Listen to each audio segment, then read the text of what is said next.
Namaste, everyone, and welcome to Anchor the Light for Wednesday. So, before we start, let's ask for divine blessing, shall we? To the Divine Supreme God, Divine Father, Mother, to all the spiritual elders, holy masters, saints, archangels, holy angels, and spiritual helpers. Personally, to my teacher, Master Chokok Sui Mahaguji Mailing, we thank you for divine light, divine love, divine mercy, guidance, help, healing, and divine protection. We thank you in full faith. So be it. All right.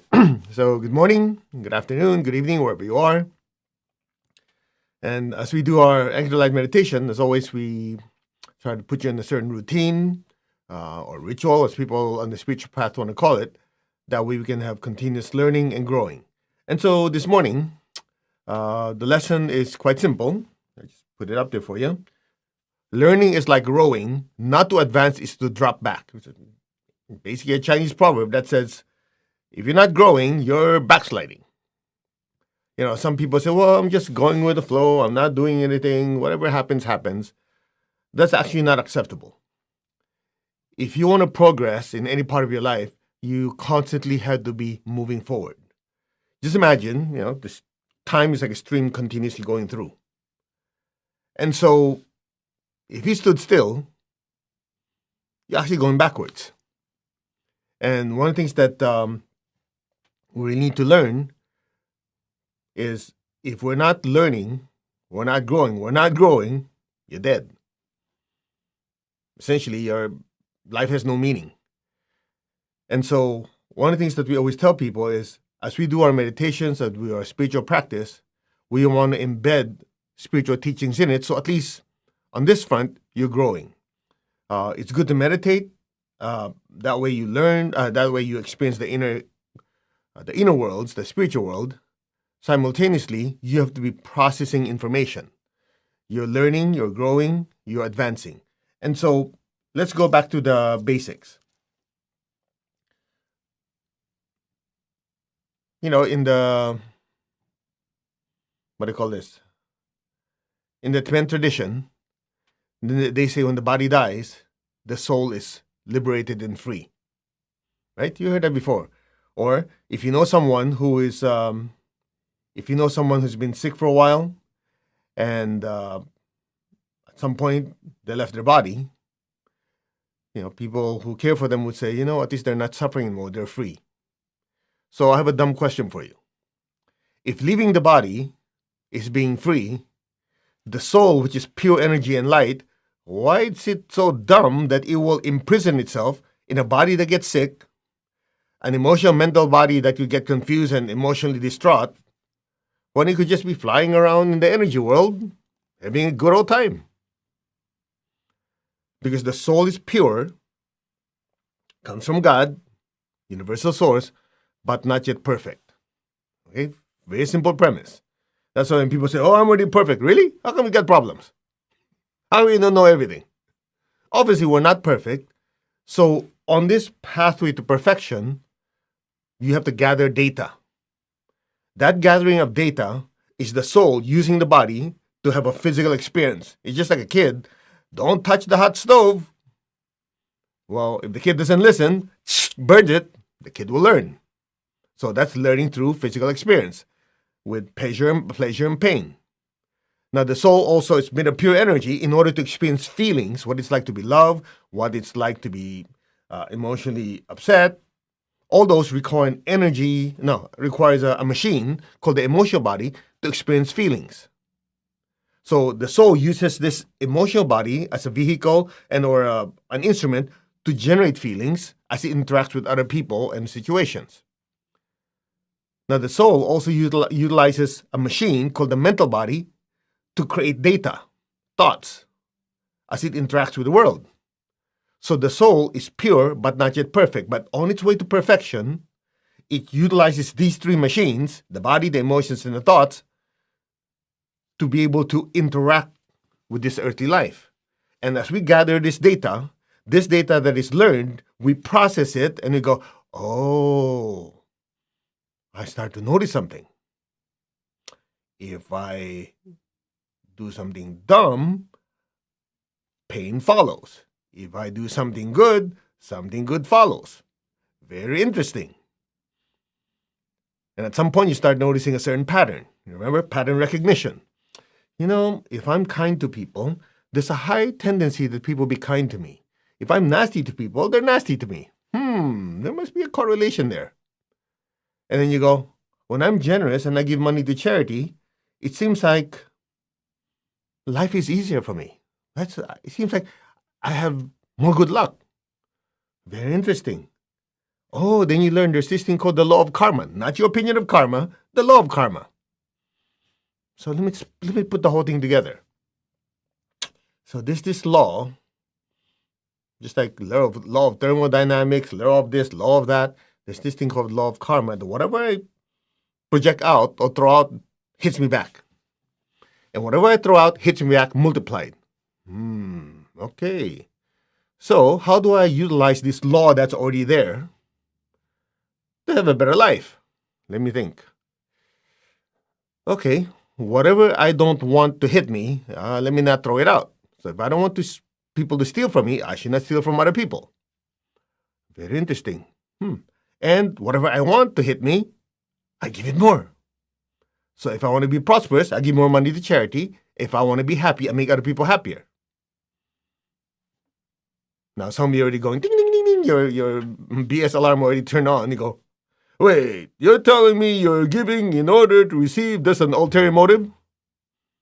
Yeah, absolutely. It's called the law. I didn't make it up. I'm just smart enough to use the law to make my life better. The law is already there. So if I don't want to get hurt, let's not hurt people. But if I want to be happy, I make people happy. What's wrong with that? You see, right there and then, we already cracked a thought form that you have. No, you should not expect anything. It's just like saying, don't exhale because afterwards you have to inhale. The law is already there. So this process of not initiating anything that you don't want to happen to you and initiating something that happens to you, it's what you call the golden rules. The negative golden rule is this: whatever you don't want, don't dish it out. Whatever you want, dish it out 1,000 times. It's the golden rules. Negative golden rule, positive golden rule. This positive and negative golden rule is essentially the technology to make the law of karma work for you. And as we use the law of karma and our life gets better or gets worse, depending how we handle it, we learn. So the soul, in this experience, in this earthly life of getting hurt, having pleasure, things improve, things get worse, as it gathers all this data, the soul is learning and growing. And at some point, you start to see a pattern. You go, I start noticing that if I do good things, my life gets better. When I do dumb things, things get worse. Oh. So at some point, you start to notice, if I'm kind to people, people are kinder to me.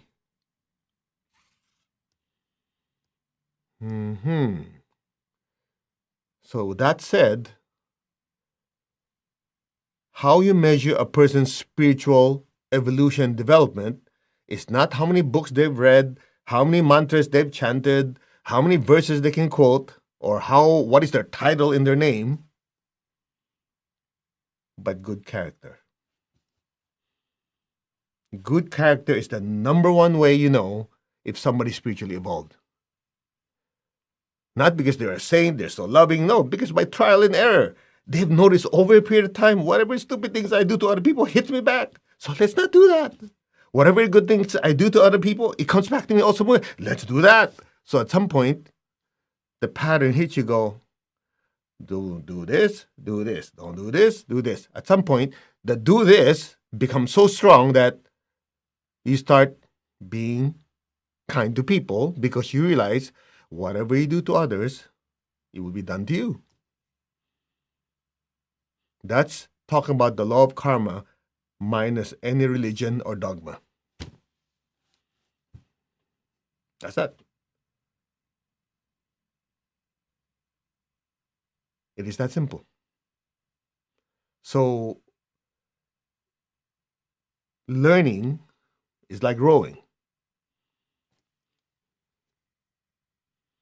If you're not advancing, you're sliding to the back. That means suffering. So it's interesting, the Lord Buddha said, everybody's responsible for their salvation.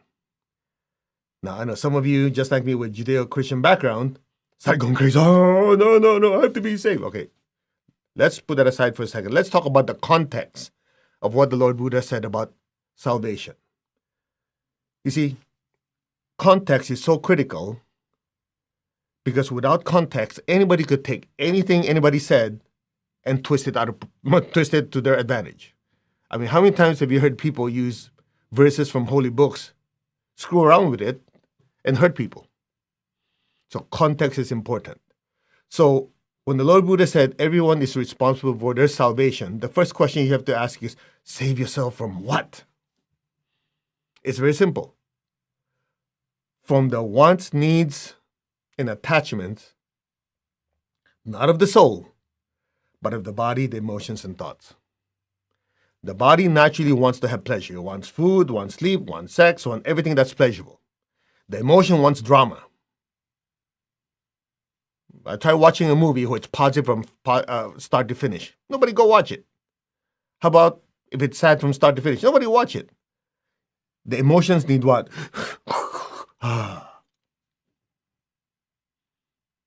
What is the tendency of the mind? To overthink, to break things down, compare. Think of this, think of that, think of this. That's why you have monkey mind. So, when we say in the Buddhist tradition being saved, salvation is waking up, the soul waking up to its true self. So the body, the emotions, and thoughts are the tools the soul uses, not the body, the emotions, and the thoughts control the soul or the spiritual self. So everyone has to be responsible for their salvation. In other words, everyone has to learn and grow and practice to allow them to control the body, the emotions, and thoughts. That's that. It's that simple. So some of you start saying, well, yeah, I learned from the Buddhist tradition, and this has come up many times. I know a lot of you are new. Well, but in Buddhist tradition, the Buddha said there is no self, there's no soul. I've covered that before. My teacher explained it very clearly. I'll make it very short. It's actually a mistranslation. It's not that there is no self or no soul, because use your common sense. If there is no self, who's the initiator? If I slap you, you go, why'd you slap me? Nobody slapped me. And there's no me, so nobody got slapped. So there's no such thing as karma. Try to go figure that out. If there's no self, how could there be karma? Nobody initiated anything, so there's no causer, there's nobody who caused it, nobody received the effect. So there's no karma. I've actually read like discussions, hundreds of people talking. It's like, there's no self, no, I'm going, what's wrong with these people? So who's typing? So the actual teaching is very simple. The observer observes the body, says, I'm moving this body, so therefore the observer is observing what's observed, so the observer could not be what's being observed. So therefore, the body is not the self. Not there is no self. It's not the self. Or anatma, not the soul. Then you start watching the breath. The body's breathing. Oh, wait, I'm observing the breath, so therefore, I'm not the breath. The breath is anatma or not the soul. Interesting. You start observing the emotions and thoughts. At some point, the soul comes to a realization. The self starts to realize, I'm not any of these. So I'm not the emotions, I'm not the thoughts, I'm not the breath, I'm not the body. So it's basically saying, these are not the self. That's it. Not because there's no self. I actually have a few students that says, I've been studying for so many years. It's driven me crazy. When you explain that to that, now it may all make sense. I go, yeah, because my teacher is brilliant. I don't take credit for it. Now watch this. After this, we'll meditate. You start to notice the body's not the self. The emotion's not the self. The thoughts are not the self. And you start to realize, who am I? I am the self, the spiritual self, the soul. Then you start to realize, if that's the case, everyone you're talking to or communicating with, they're also not the body emotion, they're the spiritual self, the soul. But this spiritual self or soul is made of pure energy and light. So at some point, if you strip off the body, the emotions, and thoughts, you basically have a world filled with light. Then now we're all interconnected.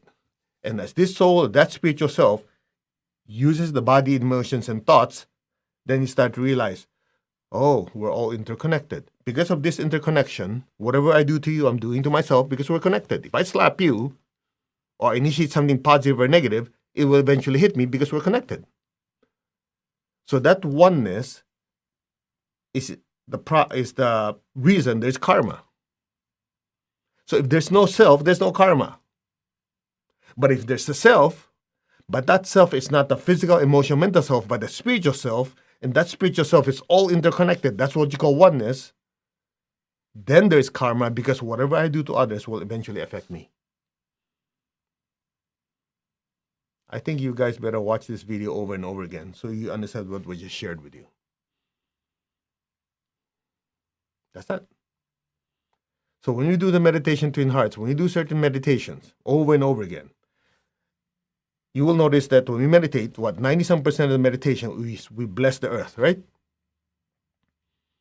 Because as we bless the earth, we allow the divine energy to flow through us, purify our thoughts, our emotions, and then raises our frequency. And as you bless the world, well, we're interconnected. So essentially, as you're blessing the world, you're receiving blessings yourself.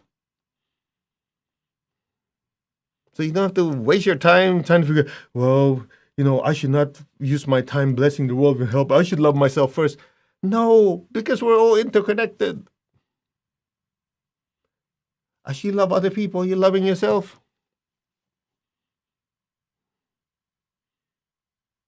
Now, the opposite is not always true. If you focus so much on the self, like, I love myself, I'm going to do this, everything's about me, at some point you'll be miserable. You haven't figured out yet? You will, one day. I've met people, all this is, I love myself, I do this, everything for myself, blah, blah, blah, blah, blah. I say, okay, go for it. At some point, they're miserable. It's like inhaling. Never exhaling. At some point, you explode. You want to see people happy? Look at people who are helping others. As they help other people, they have a joy in their life. Of course, there has to be balance. You cannot be somebody who just keeps exhaling without inhaling. But you see, there's one thing you forgot. This is the part when I read people say, oh, I'm only interested in loving myself. They forgot one important part. That is the innate programming of your chakras. Your basic chakra is the base of your spine or on your butt. That basic chakra is the chakra of survival. It's innate nature. It's innate programming. Nobody programming. That's its programming. It's self-survival. So even if you don't try to say, oh, I really have to love myself, that's already built into your system. That's the part people don't know. So they get on this train, they get so busy about I love myself stuff, they don't realize that's already built into your system. Unless it's due to a brain chemical imbalance or some trauma, most people, that built-in survival instinct is already there.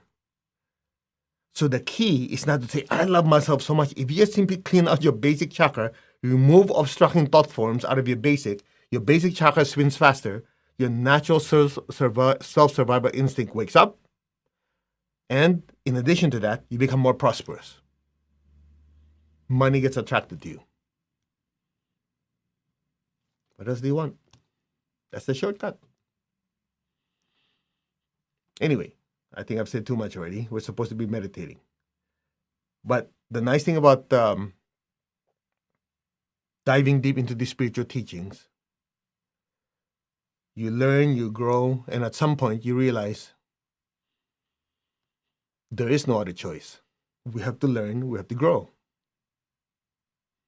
And as you do your meditation, you do your spiritual practice, you grow. And as you grow, you start to realize a big part of learning and growing is serving others. It's not all about me. Just look at social media. But a big percentage of people, everything's about themselves.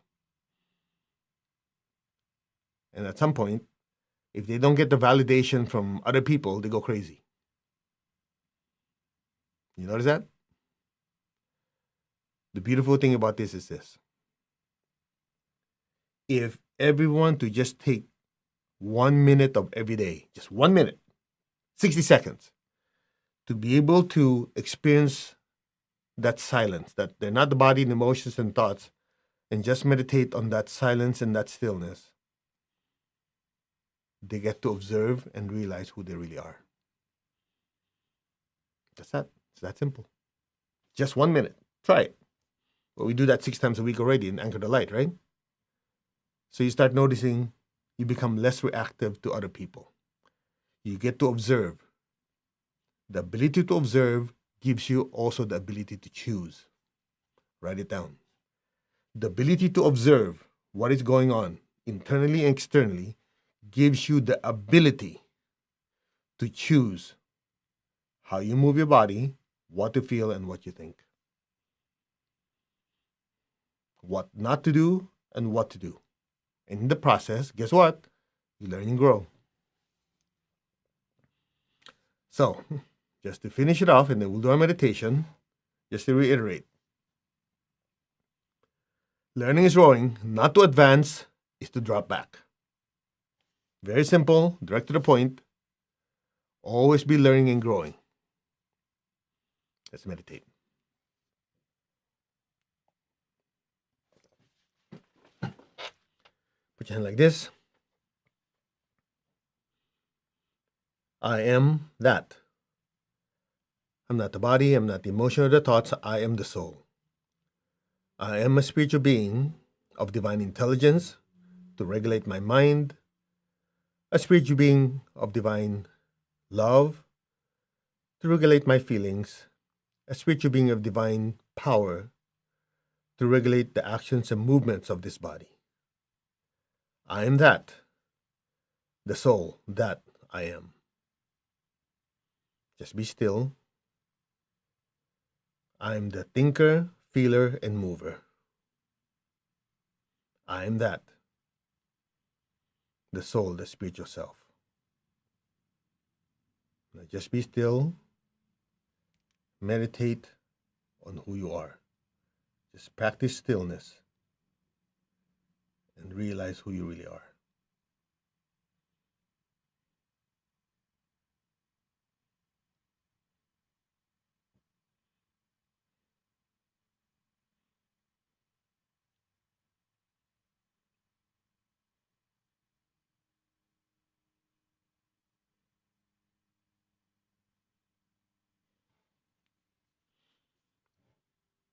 I am connected in one to my higher soul.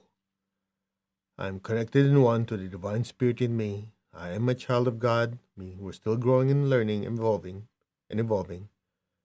I'm one with God. I'm one with all. There's only oneness.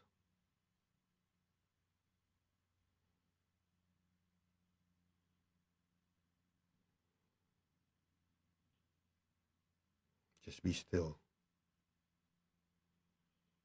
Just imagine a brilliant light way above your head. Just look at that light and just keep pointing to it in your mind. I am that. I am that light. That I am. I am that. That I am.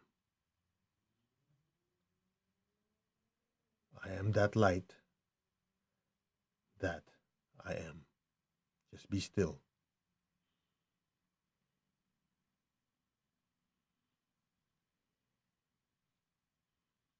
Just listen. I am that. I am that being of light. That I am. Allow your complete awareness and attention dissolve into that light and listen. So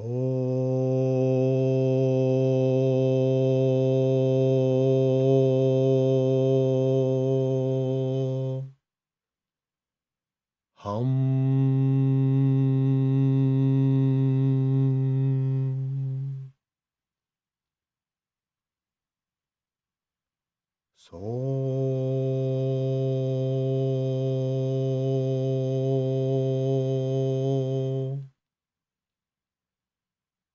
hum.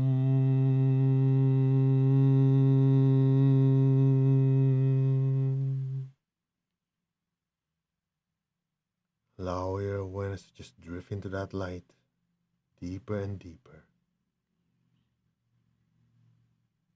So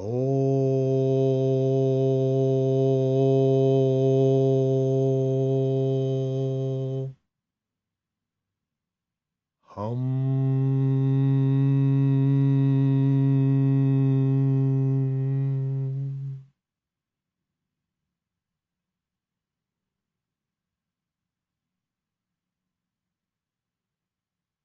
So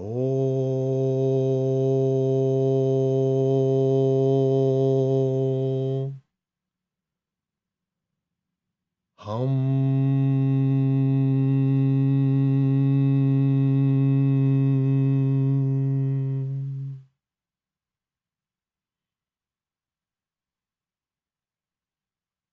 You, the self, the spiritual self, are immersed in an ocean of brilliant light.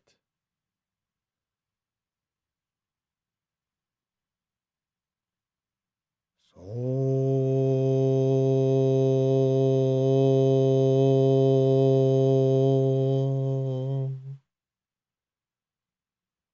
hum.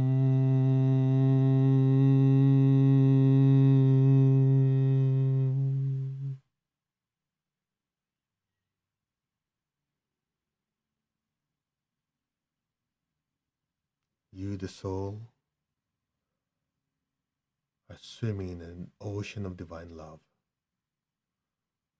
Just be still and let it work on its own.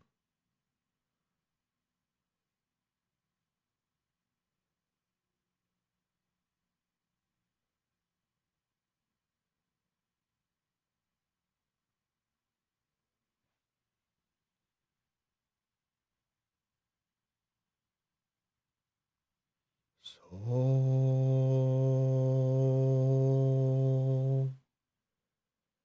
hum.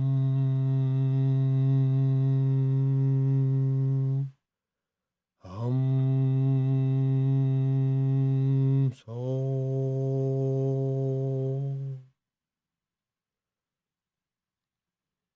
be still.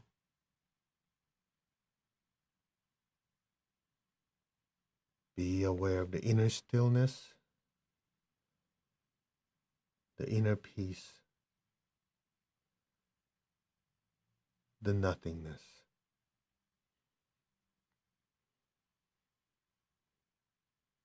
And just simply let go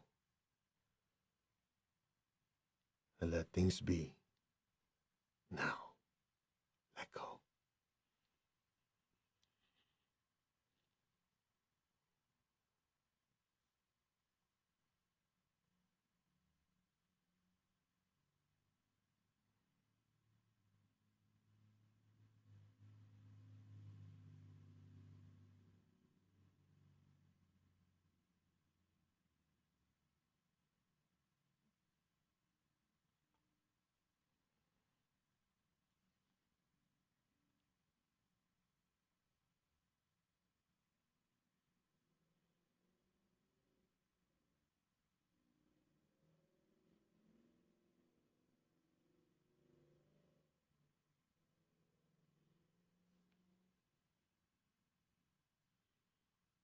Just let go. Let whatever happens, happens. Many of you will experience dissolving into that light. Just let it happen on its own. You're safe.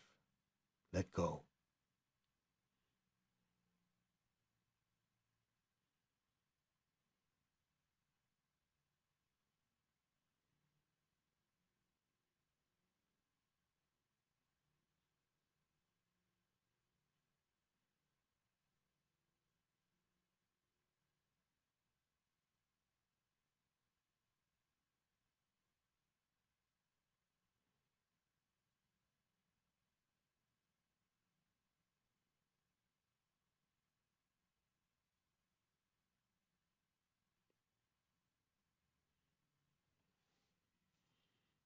Gently, very slowly, very gently and slowly, come back to your body. Wiggle your fingers, your toes. Just slowly come back. Now gently raise your hands in blessing. Release the excess energies our bodies cannot absorb. So picture the people you love in front of you. Fill them with lots of beautiful golden light.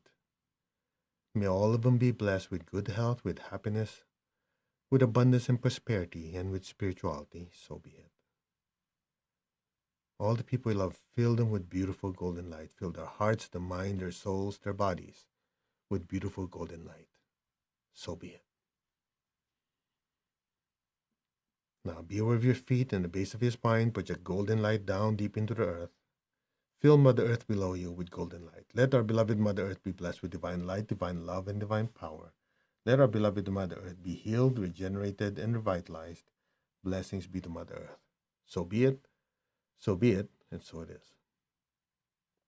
Okay, let's give thanks to the Divine Supreme One, Divine Father, Mother. Thank you. To all the spiritual elders, holy masters, to all the saints of all traditions, archangels, holy angels, spiritual helpers, thank you. Personally to my teacher, Master Chokok Sui Mahaguji Mailing, thank you. In full faith. And so it is. Okay, open your eyes. I know somebody didn't want to come back. We changed it up a little bit this time. Just really point out the importance of you're not the body, emotions, thoughts. You are the spiritual self. So it's interesting. Most of you heard, the mantra Soham. That's why I used it. Soham means I am that. So when you say I am that, you're saying I am that soul. I am that being. That's not the body, emotions, thought. You're pointing to a truth. That's why you say I am that. And you'll notice as you keep saying over and over and over again, what happens? The grip of the body, the emotions and thoughts starts to loosen. And the more often you experience who you really are, guess what happens? The better your ability to control the body, the emotions and thoughts. So the simple teaching is, in order to know who I am, I first have to know who or what I am not. It's called deduction. You strip away the body or its influence, emotions and thoughts. What's left is not the body and emotion and thoughts. So what is that? What is the I? That's where you have liberation without having the body to die. And you don't have to climb the Himalayas to get it. You're here. You just have to practice. You just have to study. And even though we're not in session, like these things in your everyday life, I've said this 1,000 times, learn to observe. As you learn to observe, you're able to experience awareness. You start to realize when somebody's trying to stir you up, you say, oh, angry, upset. As you do these meditations we're doing, at some point you get to see it. You get to observe, oh, this person is saying things to trigger me to get angry. That has happened many times before, but this time I notice it. That's what they're trying to do. Oh, okay. I'm not going to. Right then, guess what happened? You gain control. Then, here's what happens. You start to learn to observe. As you learn to observe, you learn to get to choose what to say, what to think, how to act. Now you're definitely the captain of your ship. So, that's it. Thank you very much for joining. Let's give thanks to the Divine Supreme God, Divine Father, Mother. Thank you. To all the spiritual elders, holy masters, saints, archangels, holy angels, spiritual helpers. Thank you. To my teacher, Master Chokok Sui Mahaguji Ring. Thank you. In full faith. And so it is. So remember this Sunday, it's going to be a very powerful workshop, 10 a.m. California time. Sunday? Yeah, Sunday. New Year's Day workshop. It's going to be about 2 hours, give or take. Depends on how much you guys can handle. We're going to clear out a lot of old thoughts and emotions, any limiting beliefs from 2022 and earlier. So I would recommend you do 2 things. Well, 3 things. 1, have a bucket with this much water or so, and then a handful of salt. Have that thing next to you. We're going to dump all the negative energy in there. And if you can just write down the stuff you want to release emotionally and mentally. That way, when we're doing the exercise, you're not going to say, well, I don't have anything that I want to let go. Then afterwards, you go, oh man, I missed the opportunity. Just write it down. I want to let go of anger. I want to let go of insecurities. I want to let go of this. I want to let go of poverty conscious. Whatever, just write it down. We'll disintegrate it. And then I want you to also write down the things that you want to accomplish this coming year and beyond. What are the qualities you want to learn? What are the qualities you want to enhance? Any goals, aspirations about money, health, relationships. So it's as simple as deleting what we want and supercharging what we want. That's it. All right? And I think that's it. There will be no Anchor Light for tonight, second session, because I have some personal things I need to attend to. But we'll come back on Friday. Okay? Namaste, everyone.